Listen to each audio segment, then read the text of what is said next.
from that deploy, it's a pretty quick succession of events, right? We deploy the drogues very quickly after. There we go. We're seeing the drogues deploy now. Live view from onboard Dragon Endeavour of those drogue parachutes. Capsule's going about 350 miles per hour. Nominal ascent rate for 2 healthy drogues.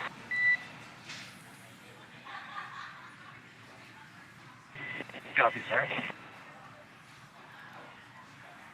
It's what you love to hear from inside the capsule. Exactly. Because unfortunately they can't see the parachutes, so to hear that call out that their drogues are healthy, it's great news. So there's a better shot of those drogue parachutes from our tracking camera.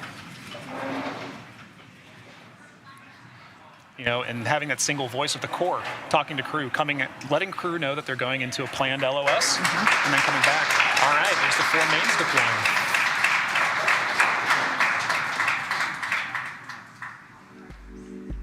All right, so we have visual on 4 mains. So there we heard that confirmation of 4 mains deploying. And descent rate nominal.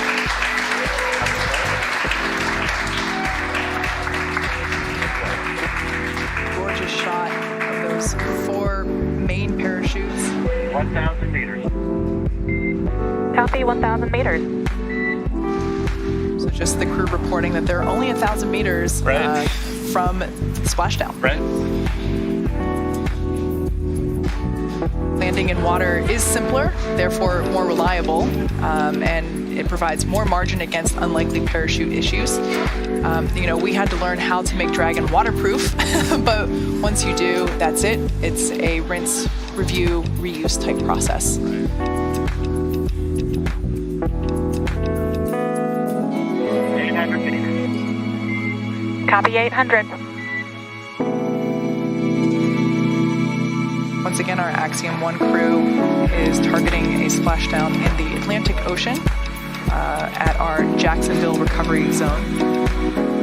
Recovery teams are in the area waiting for that splashdown confirmation. Scheduled for about 2 minutes from now, according to our clocks. 600 meters. Copy, 600. That capsule there, as I mentioned before, you know, when we saw it on station and of course during launch, it was pure white. Right. It is no longer. Right. We now have really a beautiful shot of that toasted marshmallow. You know, that thermal protection, those thermal protection systems. Right. You know, keep the crew safe. Copy, 400. Like you said, you know, that's a testament to the design of the vehicle doing exactly what it was designed to do, what it has to do to do it safely. And like you said, rinse, reuse, right? It's all part of reusable spaceflight. First live view of our crew there from inside the Dragon capsule now that they have re-entered the Earth's atmosphere. 200 meters, bracing for impact. Copy, bracing. I think I see that 0G indicator in the lap of Mission Specialist Mark Pathy there. That's right.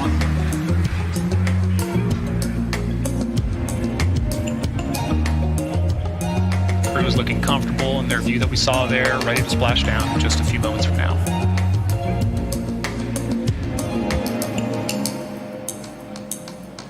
Right now, I think those parachutes slowed the vehicle down to about 15 miles per hour? Yep.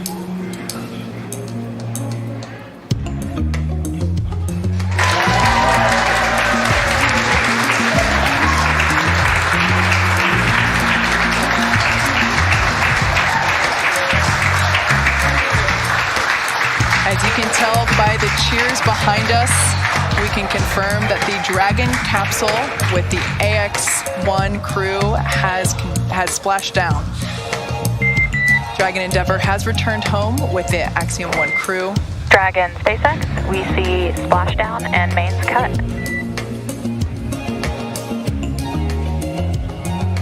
We confirm. SpaceX recovery ship and team that you see there on your screen has been waiting for Dragon splashdown, and they're now making their way to that location. On behalf of the entire SpaceX team, welcome back to planet Earth. The Axiom 1 mission marks the beginning of a new paradigm for human spaceflight. We hope you enjoyed the extra few days in space, and thanks for choosing to fly with SpaceX.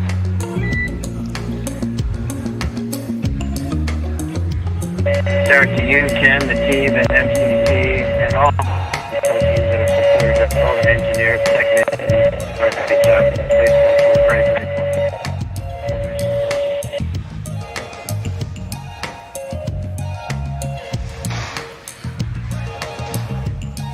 Good calls there from MLA and Core. And we copy all. Crew excited to be home. All of us on the ground happy to have crew back home. Now, the teams have been ready and waiting for about 3 nautical miles away, so it's going to take them about 30 minutes to make their way to get the crew inside Dragon.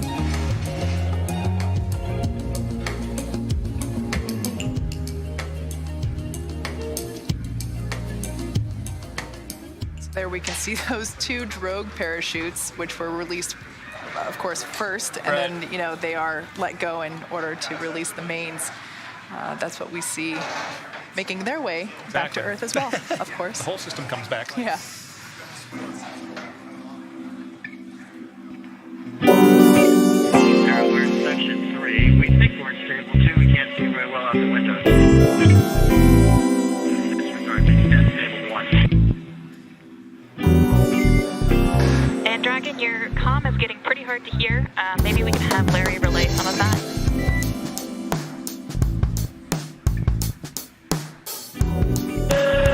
Yes, sir. We're just confirming we've got fog freezing on the windows that we are in stable 1. Certainly feels like it appears to be. Copy that, Larry, and can confirm we see stable 1 as well.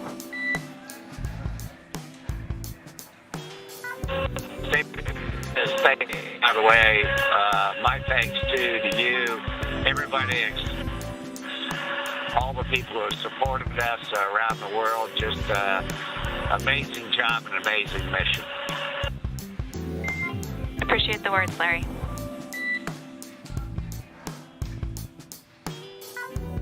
That was our pilot, Larry Connor, also just expressing his thanks. Now we can see the Dragon capsule. So I just want to, kind of inform a little bit about what those calls were. So we heard the crew basically wanting to confirm stable 1, stable 2. So that's basically just the position that the capsule splashes down in. So stable 1 being this primary upright. Stable 2 would be like it's a little bit more on its side. Okay. And that's why they said, can't really tell, can't quite see out the window. Okay. I have a feeling they were like, well, based on, the way that How we're I feel. fitting in the sea, we're Right. we think we're this way. So that's just confirmation of the position that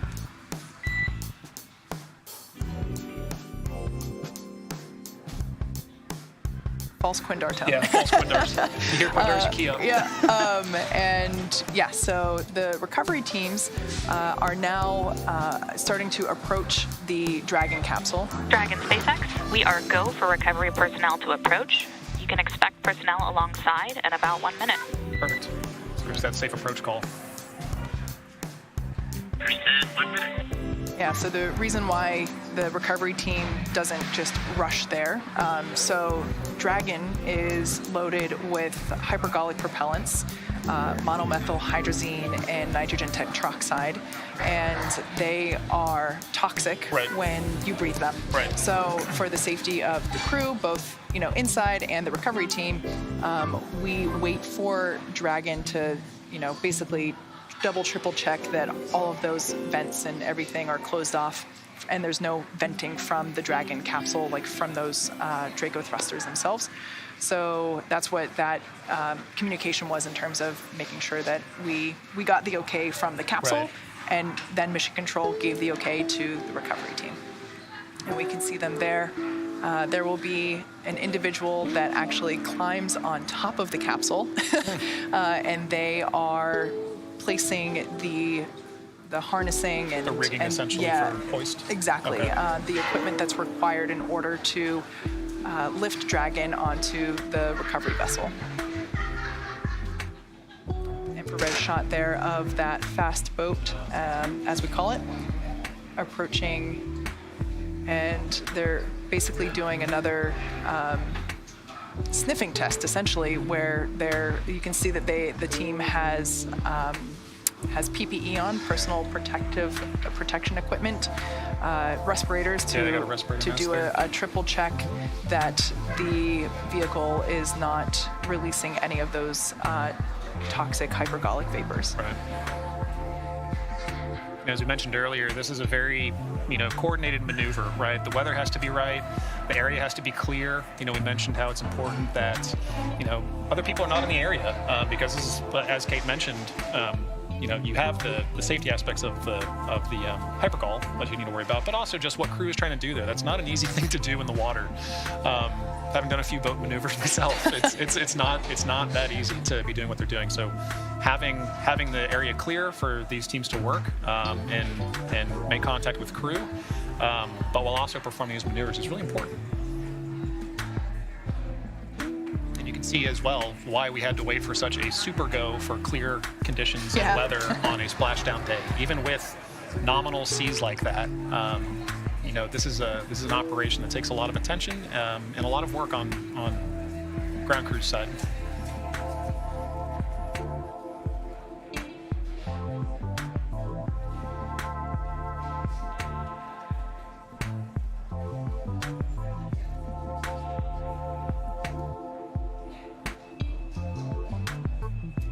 Now, one thing I want to mention, we have talked about Commander MLA Michael Lopez Alegria, how he has been to space before.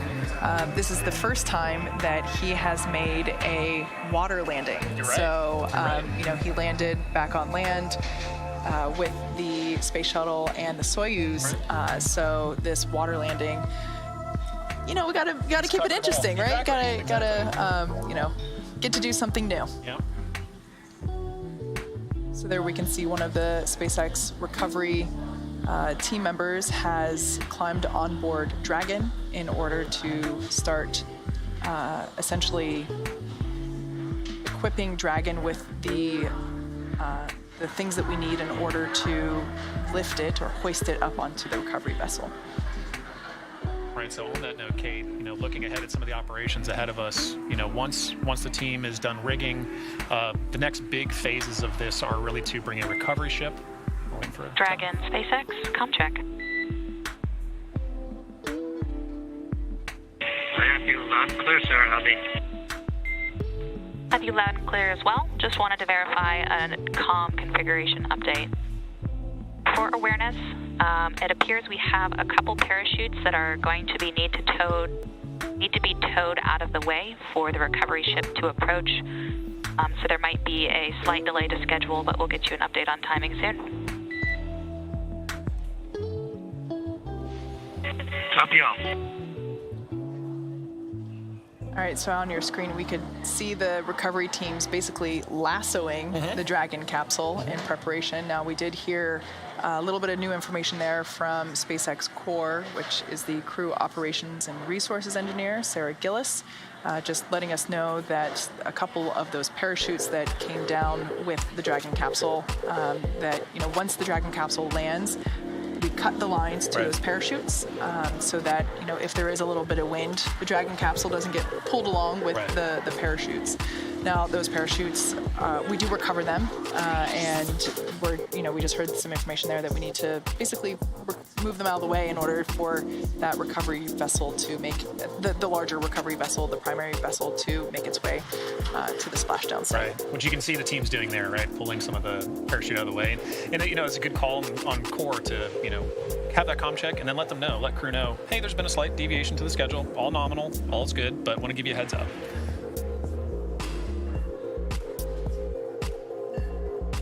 If I were inside Dragon capsule, I would really appreciate that information because, as we see how the ships, how those boats are moving and how the capsule is moving, that movement is a little less dynamic right now. But a couple minutes ago, I was watching the Dragon capsule, and I thought I would probably be feeling a little unwell, right, with that rocking motion. So, just for mental preparation and stabilization, knowing, all right, I might have 2 or 3 extra minutes to get through this. Kind of acclimate I can myself do this. a little bit. I can hold on, right.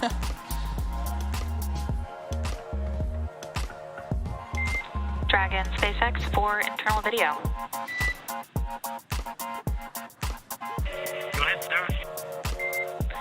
y'all are feeling up to it, request permission to come on board via the display camera view only. Permission granted. Copy that.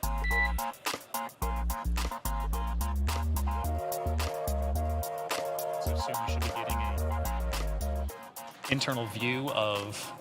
soon we should be getting an internal view of crew inside the Dragon capsule.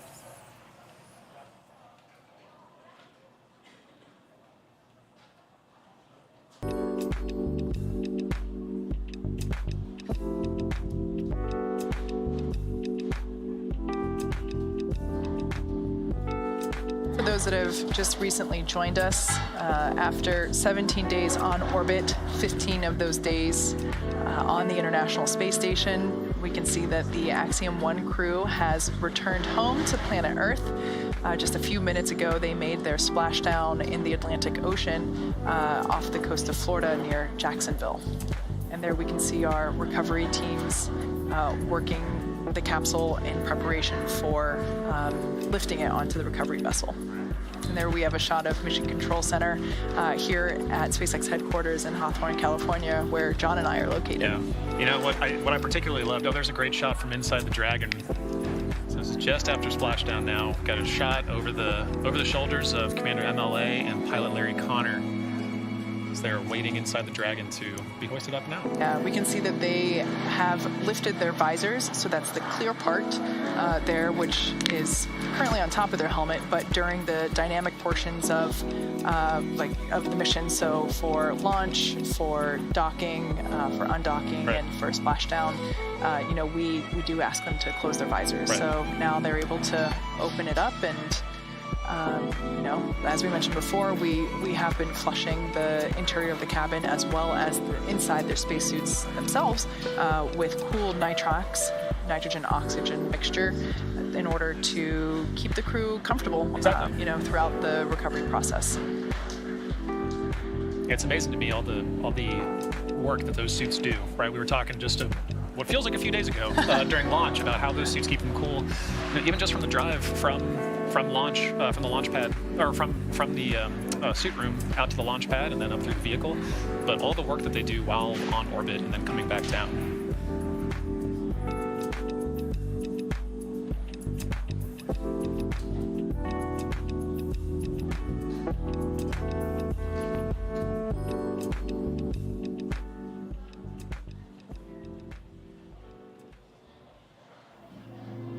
Earlier, Kate, when you showed the shot, or when we saw the shot of Mission Control during splashdown, for those who weren't able to join us while we were splashing down, I loved hearing cheers from everybody here. It was something I expected on launch day, but it's moving to hear it on splashdown too. It shows how many people are vested in the entirety of the mission, not just launching, not just on-orbit operations, but coming back to, a mission is start to finish. Absolutely. And that was really, really comforting to hear. Early Monday morning here, there were still people standing outside of Mission Control here. Oh, 100%. Cheering it on. I love it. We wouldn't miss it. Yeah.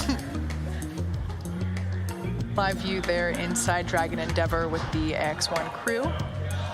They have splashed down in the Atlantic Ocean, and the recovery teams are working to prepare the capsule for lift onto the recovery vessel.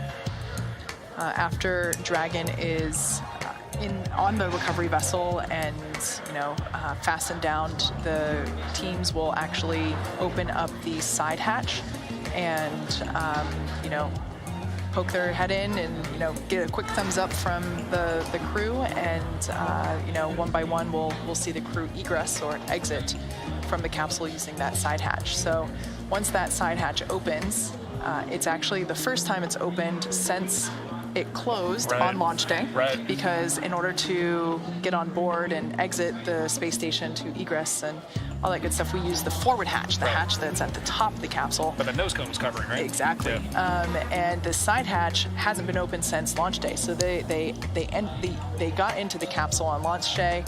That side hatch was closed, and so when that side hatch opens today, it's their first breath of fresh air since taking off.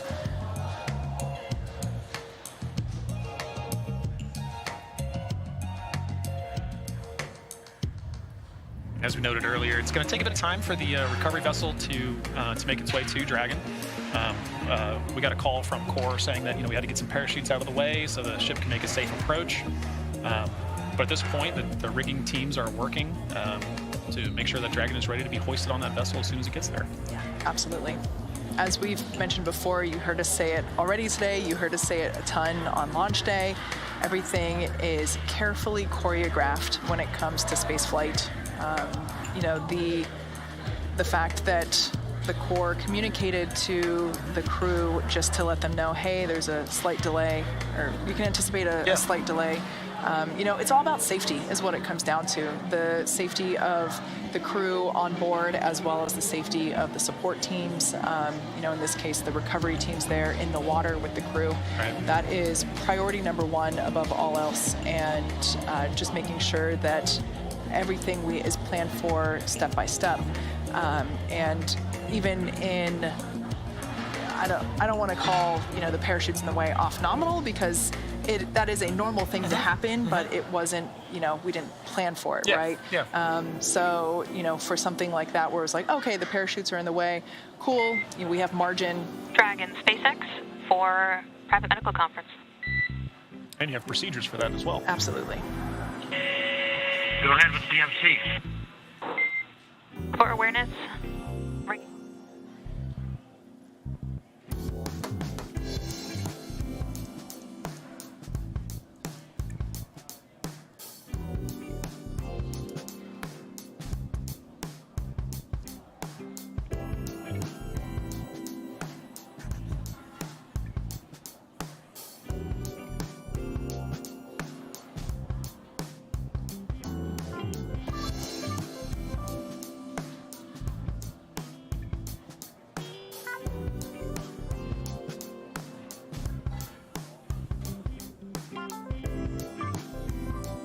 All right, so we're hearing that we're about 7 minutes out until we get to lift Dragon Endeavour onto the recovery vessel that you see there on your screen.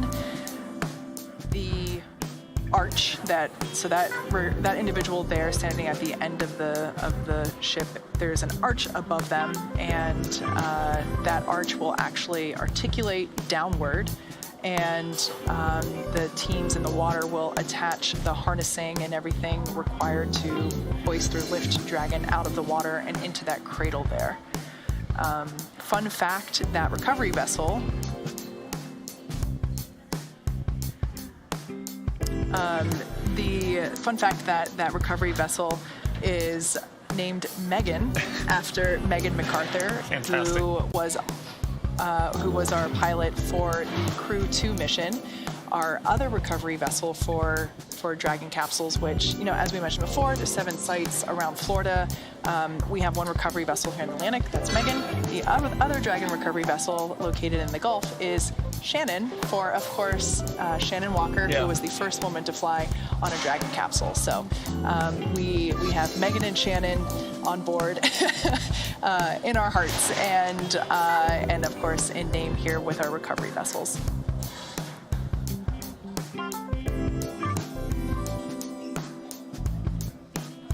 There we can see Megan making a slower approach now, coming up to Dragon Endeavour.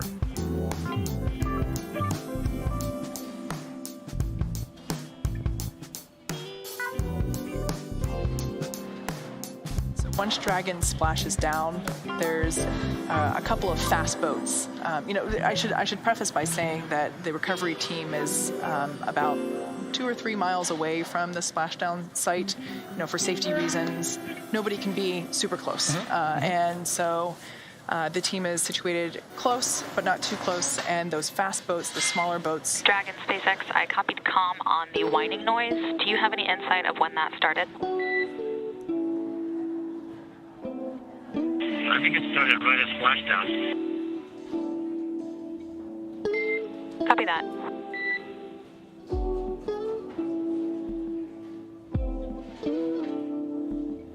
I was about to ask you about it. It's fairly high pitch, quite loud, and it varies in frequency a little. It's hard to tell if it's mechanical fan ventilation of some kind, or maybe some kind of That's good. That's hard to tell.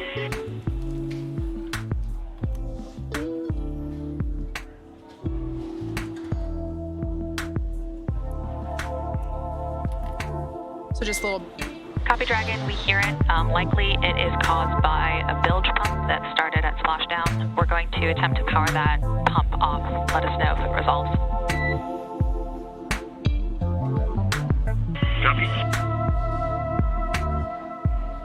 All right, so just a little bit of interesting communication there with the crew inside Dragon Endeavour as well as our team here in Mission Control. So when the crew was speaking, that was Commander Michael Lopez Alegria, the teams here were able to hear background noise. And so obviously the crew inside Dragon Endeavour are able to hear that as well. So that was just a little bit of back and forth describing where the sound may have been coming from or what it could have sounded like, and it sounds like it might be one of the onboard pumps that activates at splashdown. Endeavour, whatever you just did, stop it. Good work. Copy all. It was the bilge pump. Go. It's what we do. We solve problems. Exactly. It's the life of a flight controller. Right? Absolutely. So the recovery teams are, as I mentioned before, they're positioned close to the splashdown site, but for a safe distance away. Upon splashdown, the fast boats make their way out quickly to do the initial safing and preparation of the capsule, making sure that the hypergolic propellants are not leaving any vapors around the capsule. And here we can see our recovery vessel, Megan, making its way slowly but surely to the capsule and its splashdown site. Once again, the capsule will be hoisted up onto the deck into that cradle, and in a very sleek and swift motion, that cradle moves forward toward the platform where we will see the crew egress and head into the medical bays. Again, when that side hatch opens, it's the first time that side hatch has opened since launch day, which was back on April 8th. First breath of fresh air since April 8th. And earlier, Kate, you were mentioning, every bit of this operation, for all of spaceflight is safety first, right? And when you're this close to the finish line, it's even more critical to, follow those procedures, to absolutely take it slow and steady, right? Everybody wants to get across that finish line right now, but the mission's not over till they're safely back on board and you can open that hatch and get that breath of fresh air, right? So, those fast boats make that initial contact, and Megan is coming up, in good time, following along with the timeline and making sure that we safely get Dragon back on board.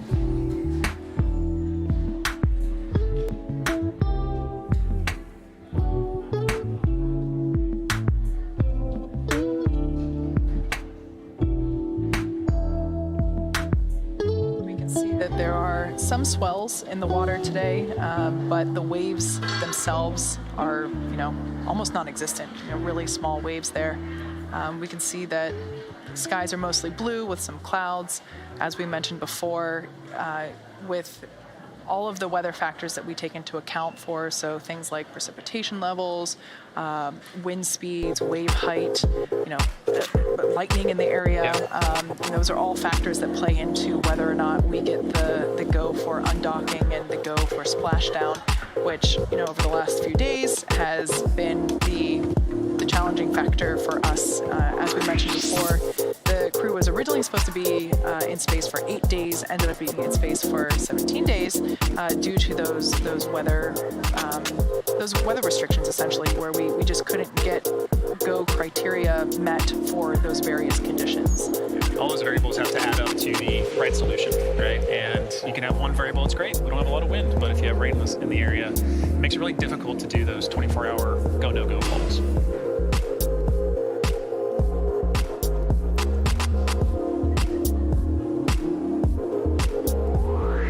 Right now, it looks like we can see that the recovery teams are preparing to lower the vessel's hydraulic lift mechanism into the water, which will bring the spacecraft into the on-deck translation system known as the nest. So Dragon will remain in the nest during the crew extraction and for the journey back into port. The capsule is currently being lifted and set on the nest.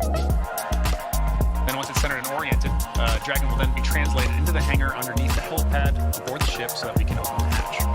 Once open, a SpaceX medical doctor will be the first one in to check on MLA, Larry, Aton, and Mark and see if they are ready to egress out of the vehicle.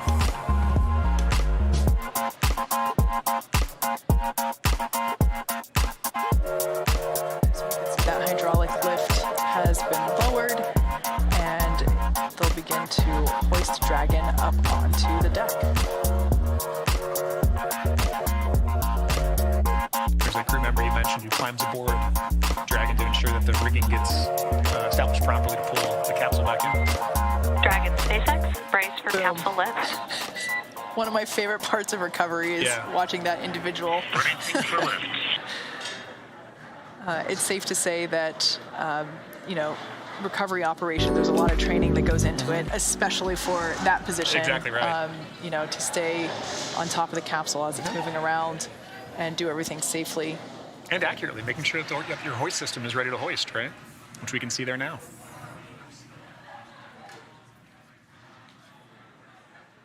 All right, so the Axiom 1 crew is now out of the water, making their way onto the deck of our recovery vessel, Megan.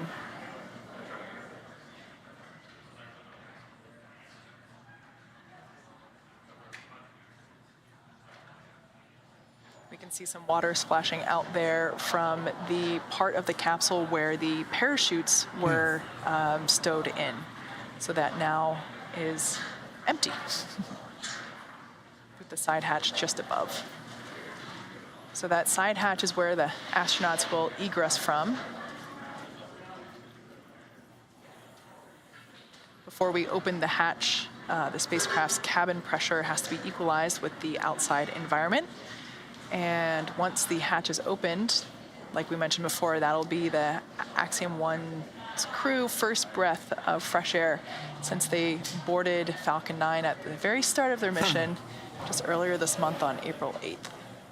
So there we can see that the capsule is now seated in that cradle, and that cradle will then be pulled what looks like towards us, which is actually towards the front of the boat and closer to the base. That ablative shield of the capsule, the TPS, is sitting on what looks like a cradle. Dragon SpaceX, welcome aboard the recovery vessel. Recovery personnel are completing final checks and stand by for translation to the egress platform. Copy all, sir. We're standing by. So we can see the recovery team there, once again doing testing to make sure that any hypergol vapors have dissipated, that the capsule is not releasing any more of those vapors. As I mentioned before, the propellants that Dragon uses on board, it's different than the rocket propellants. The rocket propellants, we use our RP1 and liquid oxygen, and in order for those to burn, we have an ignition source, which is our TTEB. So, it's like when you light a match, right? There's a flame or a spark, and it's different on Dragon. There is no flame on Dragon. The propellants combust instantaneously whenever they come into contact, that monomethyl hydrazine and nitrogen tetroxide. And they're super powerful. That's why we use them on board Dragon for those Draco engines.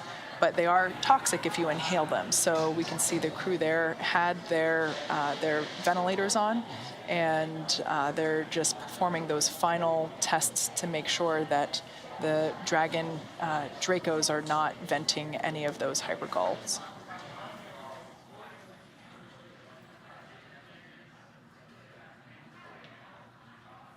It's pretty amazing to see. It has been amazing to see the pictures while the capsule was, on station.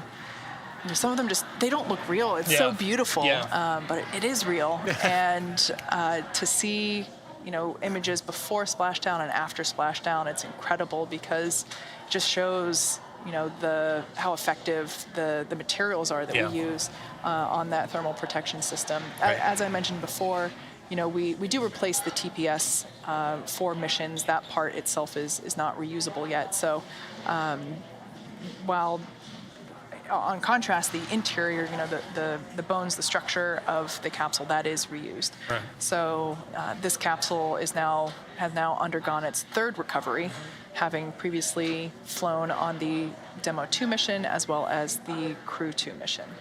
Yeah, it really is a testament to the capsule and just the refurbishment process, right? That really allows spaceflight to continue in this day is the reusability aspect. Seeing how clean that vehicle was at launch and still seeing 2 stickers on the inside, now seeing the third one and what it looks like coming back home. It's a testament to that ablative shield because you can see the energy that this is put through on its re-entry. So it'll be excited to see this go for the 4th one. Yeah, absolutely. As we mentioned before, the capsule is going the same speed as the space station while it's on orbit, 17,500 miles per hour.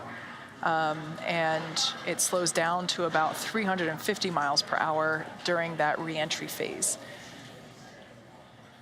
And it's just really beautiful to see evidence of that.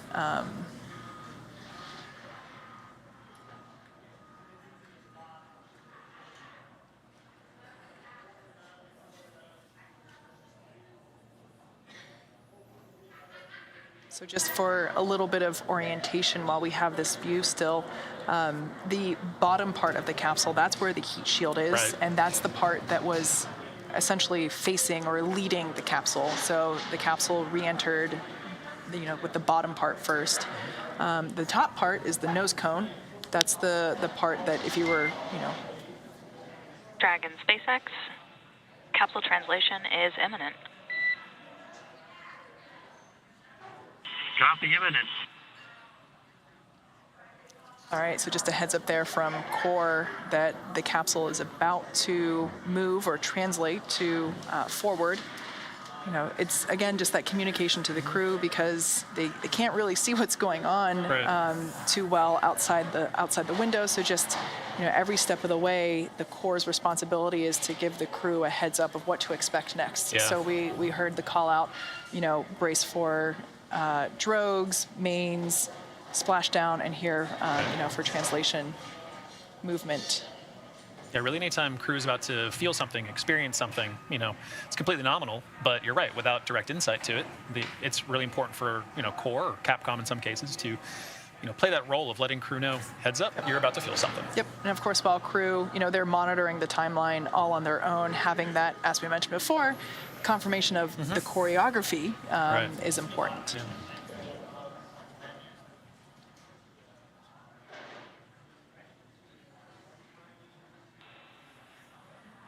So we can see that side hatch really coming into view now, situated there in between the 2 windows. Just a recovery harness there in front of it, which of course, will be moved.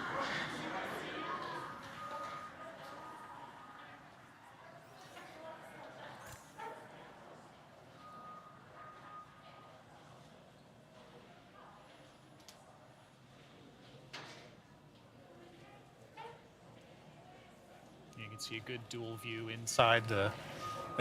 inside the capsule. As on the right, you have teams still in respirators working on the entry aspects of the Dragon, ensuring that it's safe and ready to be open from the side hatch. While crew on the left side is, you can see over the shoulders of MLA and Larry, awaiting for those ground teams to make ingress.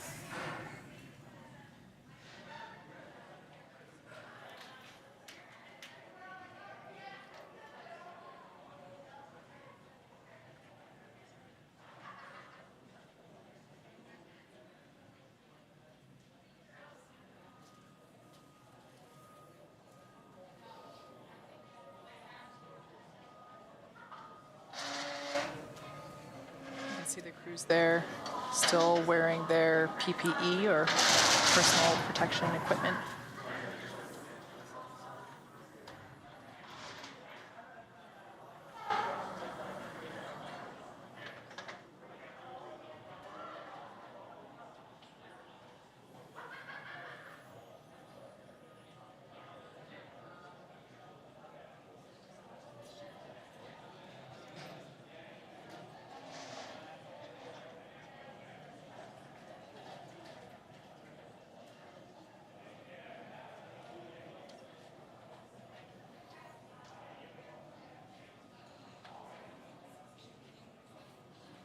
And if you followed along during launch, similar to crew ingressing the Dragon for the first time, there is a whole team of people on the ground supporting these efforts.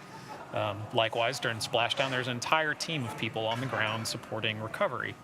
So as the vehicle, not only is recovered from the water and is passed onto the boat, it's then handed off to people on the recovery teams who have very specific roles.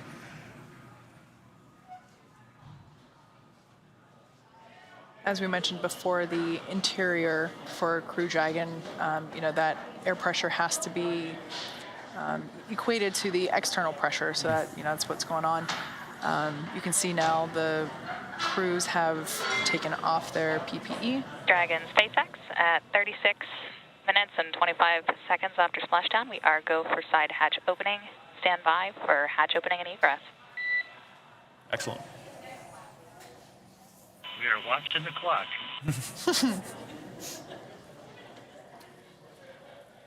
I think they're more than eager for that first breath of fresh air about to happen.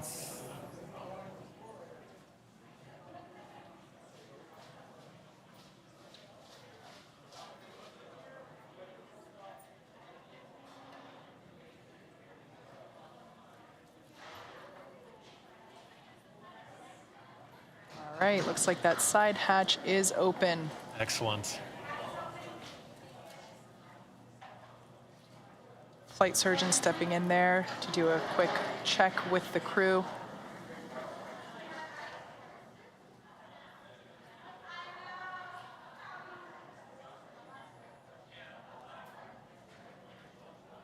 That white piece of framing there is a fixture that we'll put inside the all right, we can see the recovery crews there inside the Dragon. Yes, we'll put that piece of fixturing around the side hatch just to protect it while the crews are, getting out of the capsule now.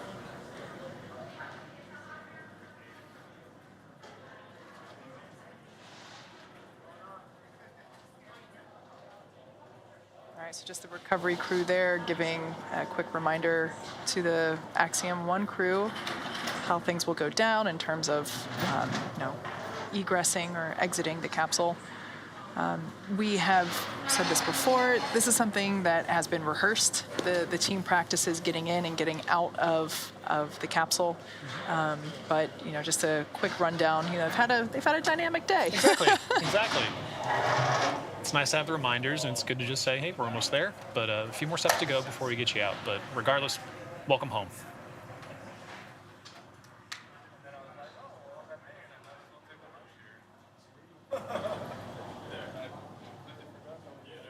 This view here, we have the commander, MLA, on the left-hand side of your screen, and pilot Larry Connor on the right-hand side.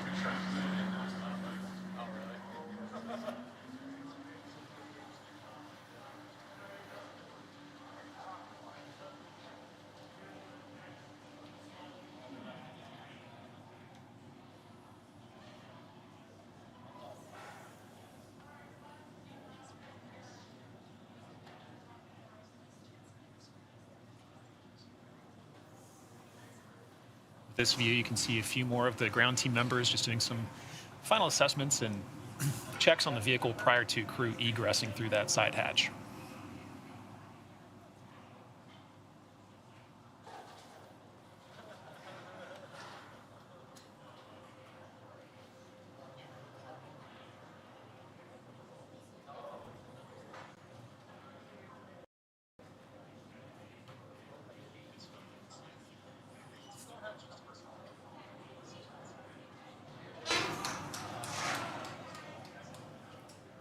Camera making way to see our crew for the first time there. All waving, all in good spirits. See a bunch of thumbs up. Welcome home, AX-1.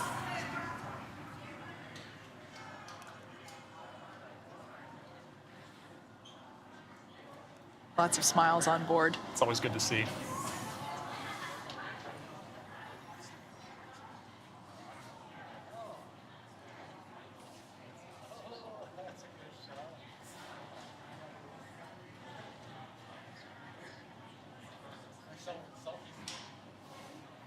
So on the far left there, mission specialist Mark Pathy. Next to him we had pilot Larry Connor, then to the right, MLA, and on the far right, Eitan Stibbe. For Mark, Larry, and Eitan, it was their first trip to space. MLA had been to space previously, but as I mentioned before, this was the first time that he returned to Earth via splashdown, so new experience for him.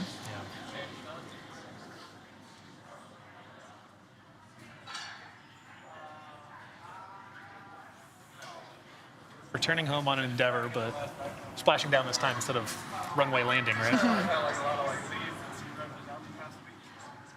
that's right. I believe you said earlier that he flew on Space Shuttle Endeavour. Yeah.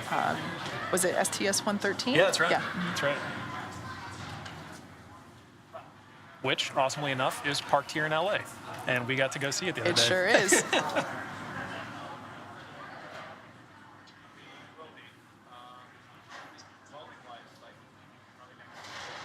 So the recovery teams are just preparing the side hatch there for the crew's egress. That's that white frame you mentioned earlier? Absolutely. So just a fixture there to help protect that side hatch during this process. As we said before, this capsule has been reused. We plan to reuse it in the future.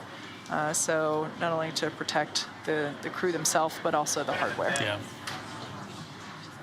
I imagine that's the sealing mechanism, so you want to protect that as you're walking over it and making sure it stays pristine.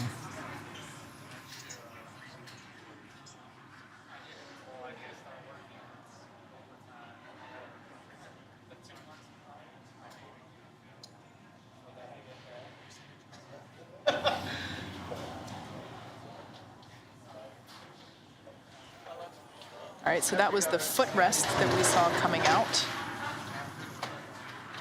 These detach from the seats in order to allow the crew to get out of their seats a little easier. Also helps, just increase the usable volume inside Dragon. John, you and I were in the training capsule. It's about 2 weeks ago now. Yeah. And it's definitely makes a difference in terms of small things like that, which seem like a small or a thin item that doesn't really take up space, but in reality, in terms of the volume that it occupies and where in that volume it is placed, it does make a difference in terms of mobility. And when you're on orbit in microgravity, it's a lot easier to get around than when you're stuck here on Earth with that pesky gravity. Pesky gravity. Right, and I don't know if it's the same for egress, but during launch we noticed that there was a very particular way in which crew and ground teams had to ingress the vehicle because of those volumetric constraints. But allowing those footrests to come out does free up space a little easier. It's been they've spent a number of days in orbit, haven't felt the effects of gravity in a while. So making it as easy as possible to egress the vehicle is really important, not only for their comfort but also for everybody's safety. It looks like pilot Larry Connor might be the first one to exit the vehicle. See on the left-hand shot, the right side of that screen.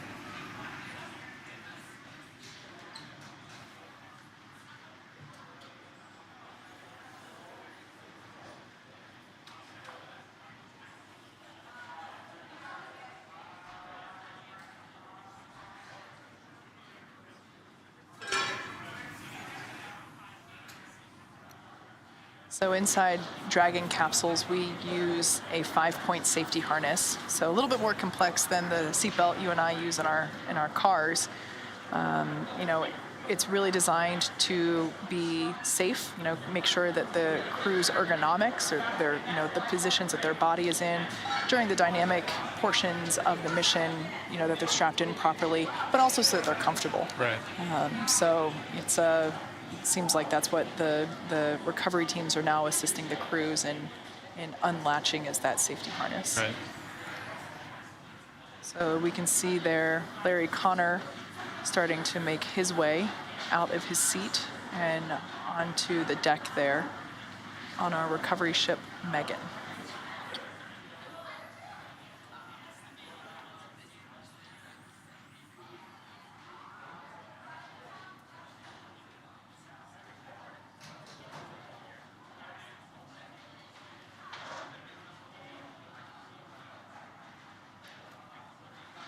See Larry making his egress from the Dragon Endeavour. You can hear the cheers in the background for it.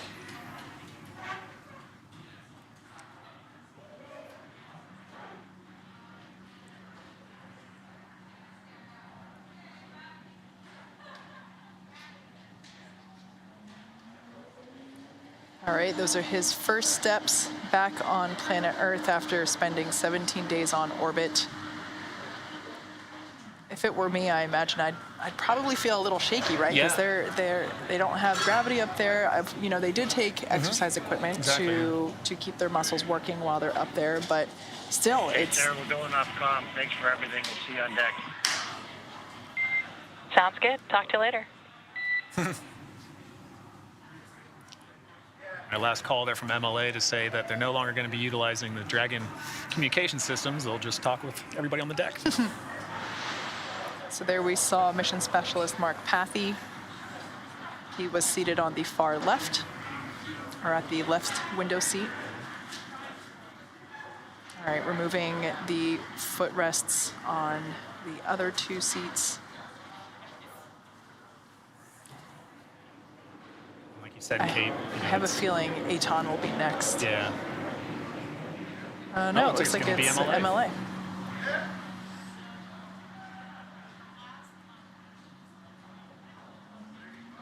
Yeah, that's certainly part of the reacclimation process, is remembering those muscles that help keep you stabilized in a 1G environment. You know, you haven't used them in a few days, so it's certainly time spent after coming back home.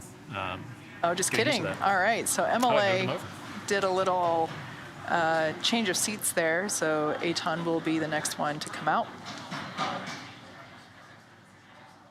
It's very, you know, that feels very on par for him. You know, we've heard that MLA really was an exemplary commander for this crew, and you know, he basically just said, no, Aton goes first, I'll be last. Yeah. One of my favorite phrases is leaders eat last. You know, make sure everybody else goes first, and you know, it's just great to see that. Yeah.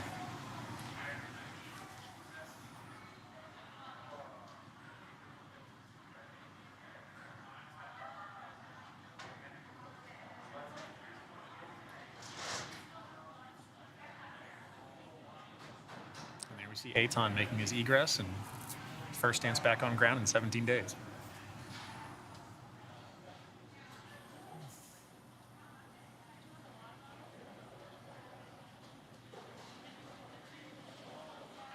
Yeah, it's quite the readjustment coming back down to Earth and going from, you know, regardless of how long you're up there, obviously it's, you know, the longer you are, the more difficult the transition can be. Yeah. But you know, even after the 17 days that they were in microgravity, you know, that's still a pretty significant change on the body. Yeah, it certainly is. So it's pretty amazing to see them, you know, just take those steps and begin that reacclimation process. Exactly. Now, once they are, so for the 3 crew members that we saw exit or egress the vehicle already, you know, they walk off and they are immediately escorted into one of the medical bays that's on board. So the recovery vessels are fully equipped with medical bays to assist with, you know, any ailments or illness that the crew might be feeling at that time. It seems like everybody was in really good spirits and everybody was feeling quite well. But you know, that capability is on board the Dragon capsule, and so basically the crews just go in and get checked out by the flight surgeon and get those thumbs up. Yeah, just that capability to have that immediate assessment is really important. Even if you are feeling perfectly fine, you're taking your great steps. You know, it's all part of the ground-based operations that ensure that you come home safely and you get out of the capsule safely. So there we saw MLA slide down the ramp and now standing.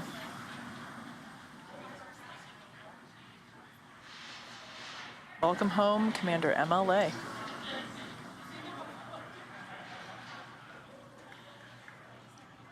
With that, all 4 crew members of AX-1 are now safely out of the Crew Dragon Endeavour.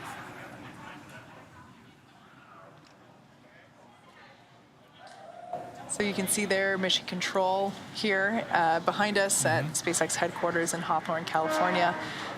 checking in now that pretty much all the dynamic activities of recovery have concluded. Right.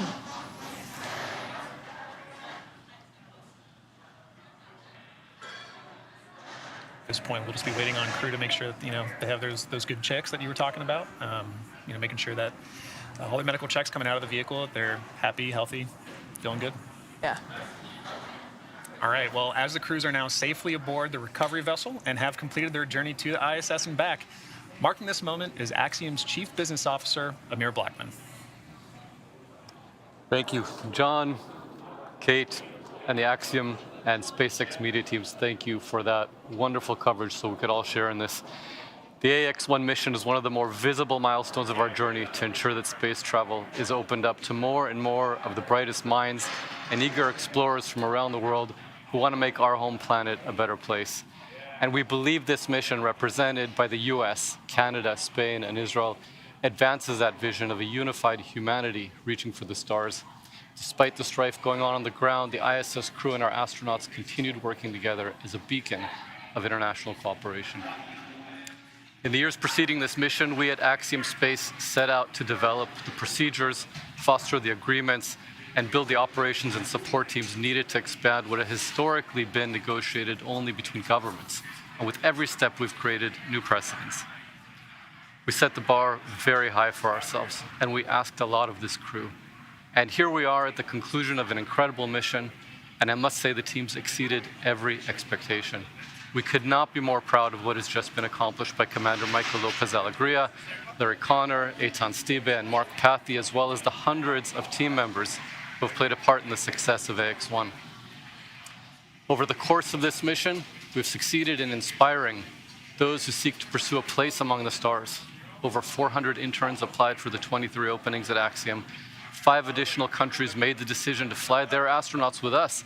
And every day we're approached by new innovators wanting to take advantage of microgravity.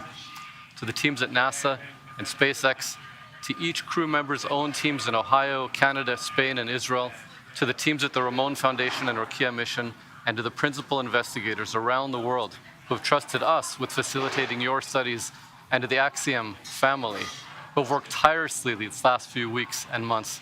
Thank you. On behalf of Axiom Space, to the crew of AX-1, Mark, Eitan, Larry, Mike, well done, and welcome home.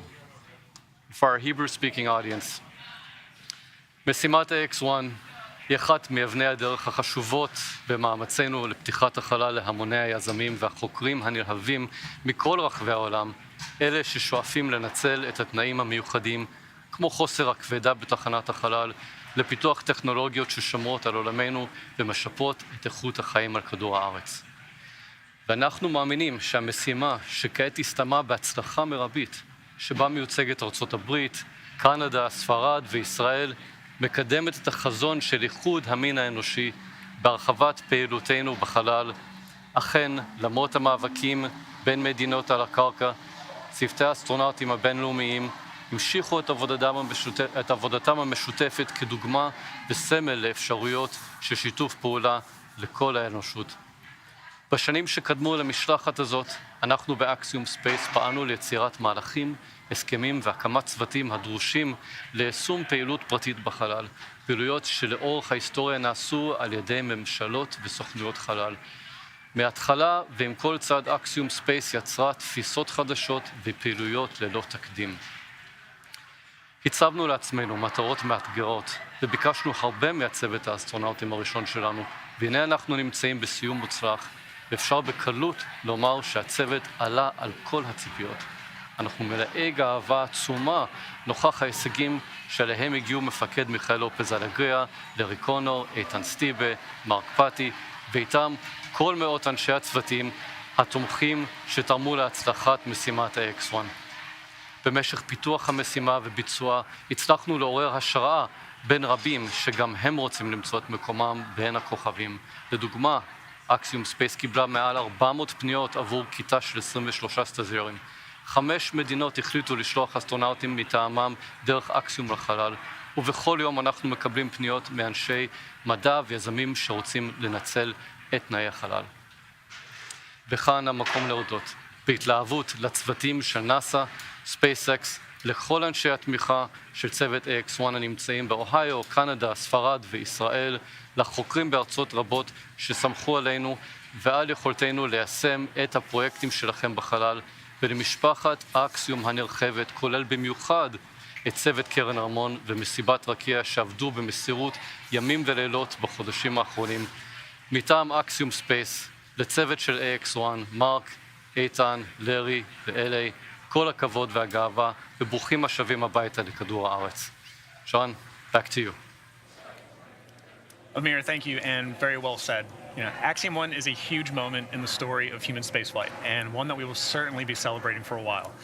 But yet, it's a huge learning opportunity for us as well. Our long-term vision is to expand what is possible. We want to build on moments like these to help us better develop and fly Axiom Station, a new destination in space that many more will be able to visit in the future. Well, now that our crew is safely back home on Earth and getting the first checks by our medical team, we're going to wrap up our live coverage of their historic return. The Axiom 1 crew launched on April 8th from Kennedy Space Center, docked with the International Space Station nearly 21 hours later on April 9th, spent 15 days on station before undocking yesterday, April 24th, and now, as you just saw about an hour ago, they splashed down just off the coast of Jacksonville, Florida. Right, and this has just been such an incredible journey for everybody, for me personally, But next up, this crew is going to be able to catch a helicopter flight back to shore while they will be rejoined with their families. And so while this concludes the flight portion of the AX-1 mission, much of the research portfolios that were performed on station will continue to be reviewed and analyzed in the coming days and weeks. So some of their studies will continue over the coming days and months as well. Kate, I know that the teams here at Hawthorne are now turning their attention towards Crew 4, so you guys have a bit of planning to do for that. Yeah, expecting to launch our next NASA crew, which is Crew 4, on the 27th, and hopefully returning the Crew 3 crew, just like we did the Axiom crew. So once again, weather, hoping that it plays along. Exactly. Well, Kate, it's been an absolute pleasure sharing this desk with you. Thank you so much for this opportunity, both for the launch of AX-1 on April 8th, a few weeks ago, and now we're landing today. So thank you very much. And to all of you watching, thank you for tuning in. It's been an honor and a privilege to share the journey of MLA, Larry, Eitan, and Mark, the first all-private crew to the International Space Station with all of you. As we've said from the beginning and throughout this mission, the AX-1 mission is the first step in teaching us more about how we approach this next chapter of spaceflight together. Understanding how we work together as a team to allow low Earth orbit operations to evolve is a critical step in this relationship. Like every good relationship, we're going to challenge and learn from each other along the way, because ultimately, we all want to see the same thing, and that's mission success, right? So be sure to check out axiomspace.com as we continue to pursue new commercial opportunities for human spaceflight. I'm John Rackham with Axiom Space. This is Kate Tice with SpaceX, signing off with a final welcome home to the crew of AX-1. Thanks, everyone, for joining us. We'll see you soon.